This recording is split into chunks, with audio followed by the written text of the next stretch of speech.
Salam, kita bertemu lagi. Kita akan merenungkan firman Tuhan dalam 1 Raja-Raja pasal 19 ayat 1 sampai dengan ayat 8. Secara khusus saya akan membaca ayat yang ketiga. Maka takutlah ia, lalu bangkit dan pergi menyelamatkan nyawanya. Tema perenungan firman Tuhan, mengontrol perasaan takut. Saudara, manusia memiliki ketakutan di dalam hidupnya. Manusia takut lalu menjadi tunduk.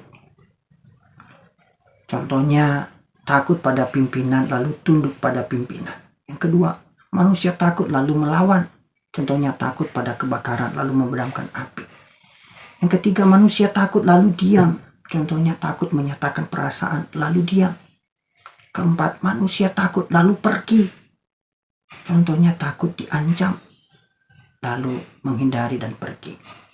Yang kelima, manusia takut lalu hormat. Contohnya, takut akan Tuhan lalu menghormati namanya. Kelima ketakutan seperti ini dapat saja terjadi dalam kehidupan setiap kita. Elia adalah seorang nabi Tuhan. Ia mendapatkan pengalaman hidup dalam ketakutan. Ia telah berhasil mengalahkan para nabi Baal. Dan keberhasilan Elia membuat Isabel marah dan mengancam akan membunuh Elia. Jadi keberhasilan seorang hamba Tuhan dapat dibarengi ancaman. Elia menjadi takut dan pergi menyelamatkan nyawanya di ayat ketiga. Banyak manusia melakukan hal demikian.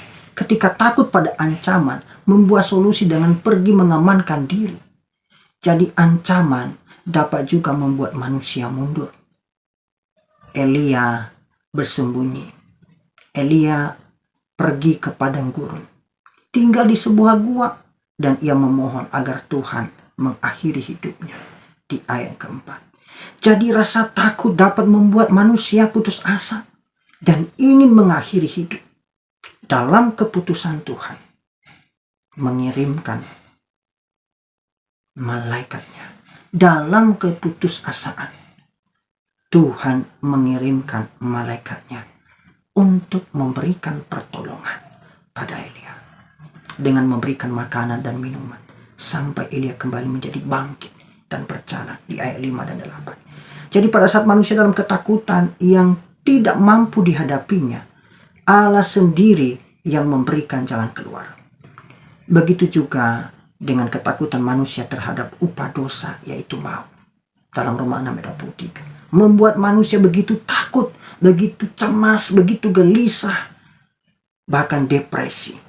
Namun dalam ketakutan tersebut, Allah memberikan solusi, yaitu memberikan Yesus Kristus sebagai kurban penebus dosa. Dalam Roma 5 ayat 8. Dalam 1 Petrus pasal 5 ayat 7 menyatakan, serahkanlah segala kekhawatiranmu kepadanya, sebab ia yang memelihara kamu adalah setia. Saudara, untuk mengontrol perasaan takut, mari kita serahkan dan mengandalkan Tuhan. Kiranya Tuhan memberkati. Amin.